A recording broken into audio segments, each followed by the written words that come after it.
Olá pessoal, tudo bem? Eu sou o professor Rafael Juca e hoje estamos juntos para que a gente possa continuar, falando sobre as lentes. Porém, agora vamos nos debruçar sobre o estudo quantitativo das lentes. Ou seja, nós vamos fazer cálculos hoje, a partir dessa aula, com as lentes. E o que é importante a gente saber é que, basicamente, o que vai ser dito aqui hoje é o que você já sabe, tá certo?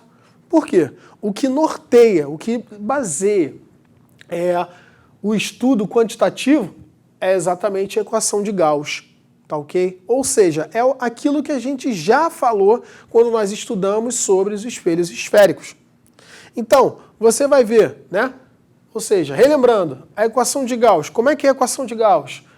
Fp vezes pelinha dividido por P mais pelinha.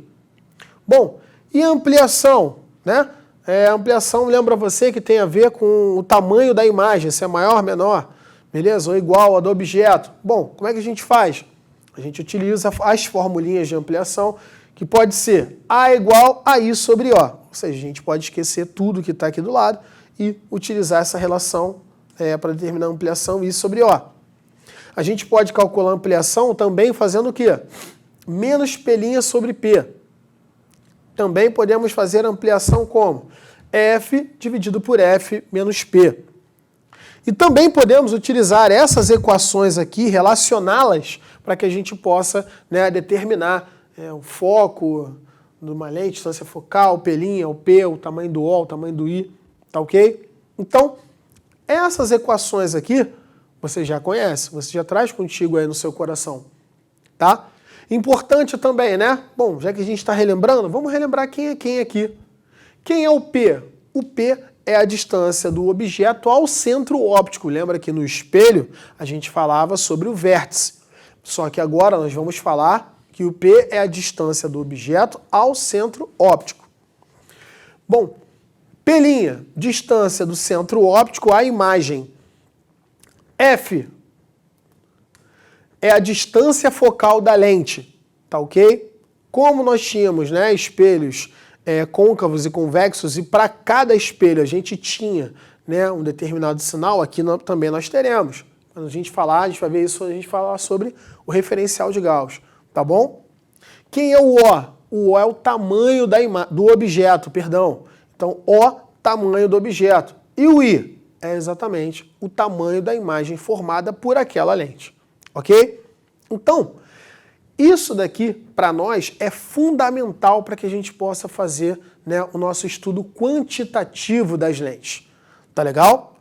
Uma vez que você guardou, relembrou essas formulinhas e relembrou quem é quem aqui nas formulinhas, vamos ao próximo quadro para que a gente possa observar, determinar o referencial de Gauss para essa situação. Tá ok?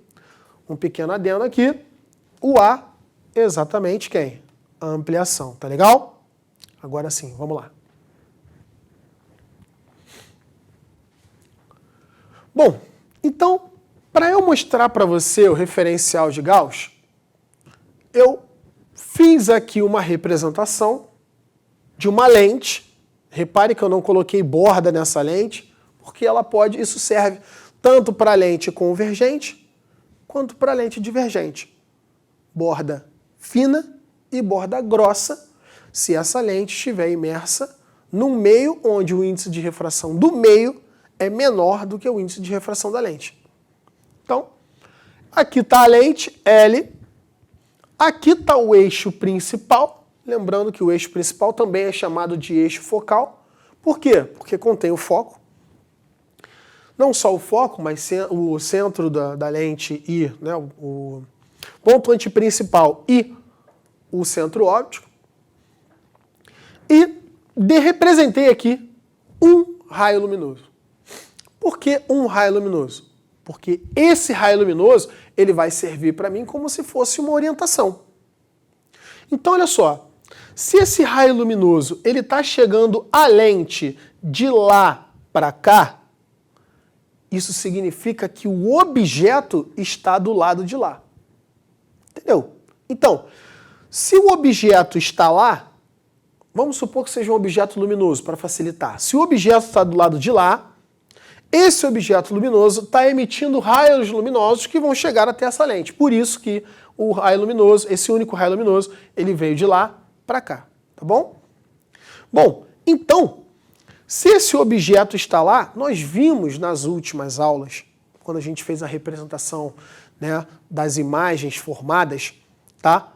O objeto, ele é um objeto real, ok? Pode ser virtual? Pode, mas vamos falar de um objeto real, tá legal? Então, um objeto real encontra-se aqui desse lado, ok? Então, se o objeto se encontra desse lado, para o estudo das lentes, de acordo com o que a gente estudou nas últimas duas aulas, nós sabemos que aquele lado é o lado o quê? Virtual. Por quê?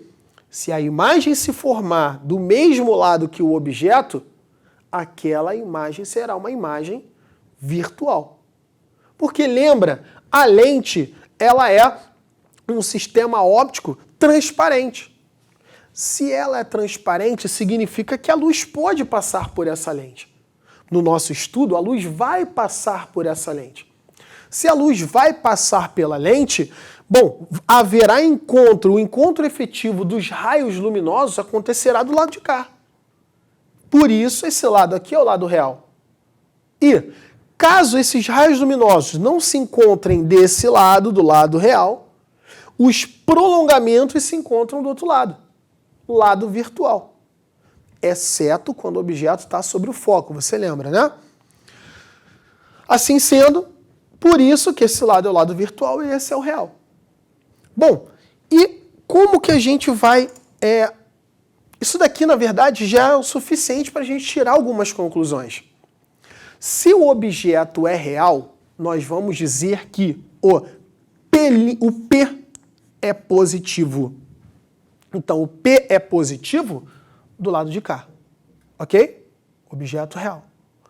Bom, se o P é positivo, olha aqui, ó, do lado virtual, o P' será negativo, ok? P' sendo negativo, bom, se o P' é negativo aqui, isso significa que o P' é positivo ali, ok?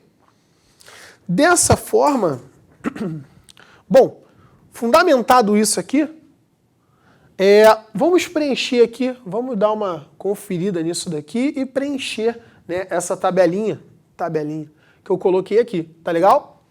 Bom, primeiro, falando da distância focal das lentes.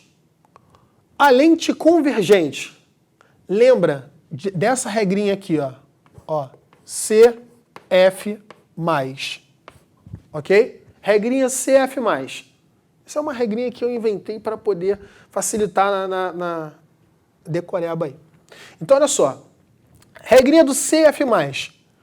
Convergente, borda fina, o foco é o quê? Positivo. Então, olha aqui, ó. F maior que 0.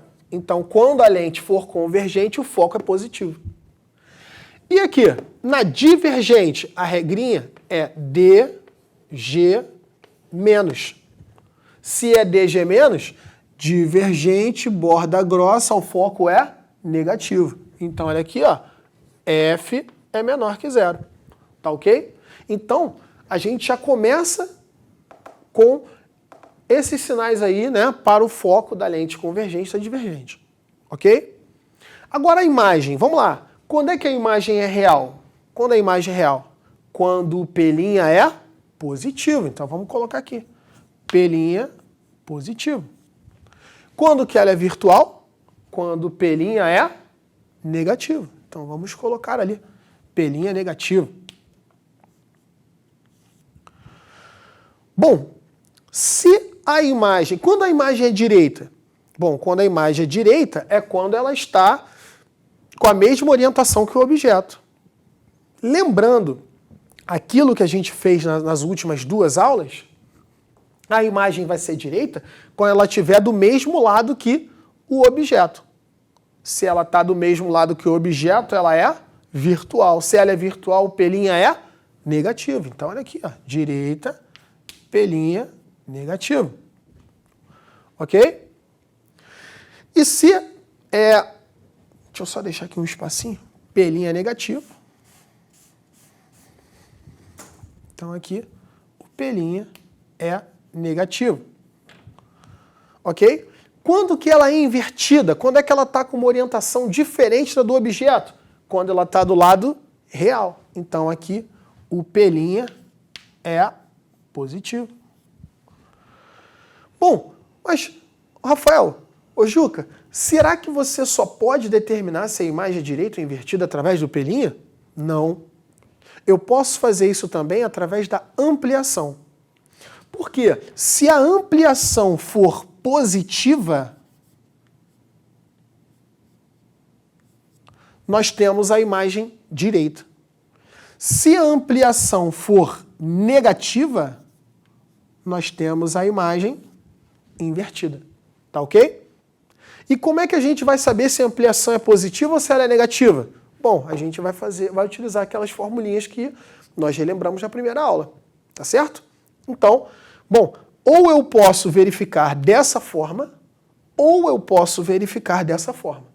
Ok? Até aqui? Bom, e aqui, lembra, estou falando apenas do sinal, tá? Repara, ampliação positiva e negativa, maior que zero, menor que zero, apenas no sinal. Agora, quando que a imagem é maior, menor ou igual? Aí eu tenho que olhar para quem? Para a ampliação. De novo? De novo. Só que, lembra você que a gente comentou no último quadro que a ampliação é I sobre O. Ok? Então, a ampliação era I sobre O. Quando que a imagem vai ser maior? Vai ser maior quando o I for maior do que O. Se o I é maior do que O, essa divisão dá um número maior do que 1. Número, né? O sinal a gente utiliza para ver se é direita ou invertida. Por esse motivo, como o que me interessa é o número e não o sinal, eu vou colocar o quê? O módulo de A tem que ser maior do que 1. Ok? Então, para ver se é maior, esqueço o sinal. Esqueço o sinal. No que eu esqueci o sinal, eu vejo o quê? Eu vejo apenas o valor daquela ampliação. Ok? Avaliando aqui comigo. Quando é que a imagem é menor? Quando o I for menor do que O. Se o I é menor do que O, significa que esse resultado, o resultado de A, vai dar um número inferior a 1. Tá ok? Maior que 0, mas inferior a 1. Então o que eu faço? O módulo da ampliação é menor do que 1. Ok? Bom, e quando que a imagem é igual ao objeto? Bom, quando a imagem é igual ao objeto, repara, o I vai ter o mesmo valor, independente do sinal, galera, isso é importante que você lembre, que o I vai ter o mesmo valor que O. Se o I tem o mesmo valor do que O, significa que essa fração aqui, o resultado dela vai dar 1. Exatamente 1. Ou seja, o módulo de A será igual a 1. Então, baseando-se nisso que a gente acabou de apresentar aqui, nós poderemos fazer exercícios, né, resolver, fazer contas e determinar a posição da imagem, determinar o foco da imagem, determinar se a lente utilizada é convergente, divergente, se a imagem é real, virtual, direita, invertida, maior, menor ou igual ao objeto, tá? Tudo isso utilizando aqui esses sinais, ok? Beleza? Bom, com isso eu me despeço, saudações e até a próxima.